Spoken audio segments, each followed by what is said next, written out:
When people ask about the origin of evil, they are not really asking about darkness itself, but about pain. Why suffering exists, why human beings who are capable of love also cause harm. And to understand this, we must first see that evil is not a substance or an independent force, but the absence or distortion of awareness, compassion, and truth.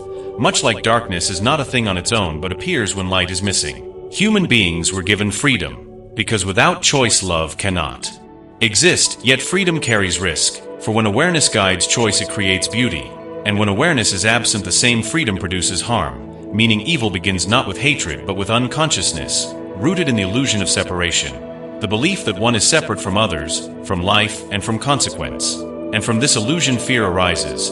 Fear seeks control, and control leads to domination and harm. Not because humans are evil by nature, but because they forget who they are.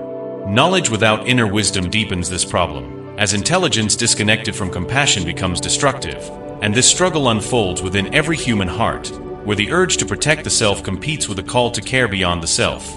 And when fear governs, the self shrinks. But when love governs, awareness expands, which explains why suffering continues, not as punishment, but as a teacher revealing imbalance where compassion has not yet matured.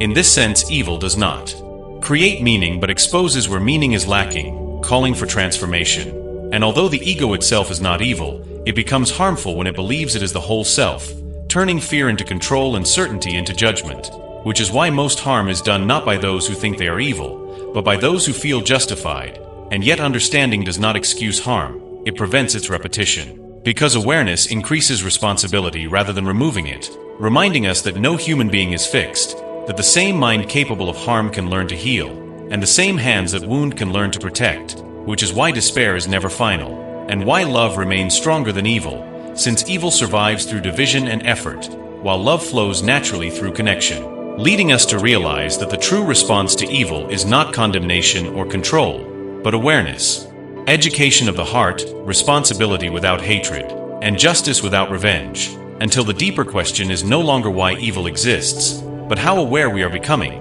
because as awareness grows, the space where evil can exist slowly disappears.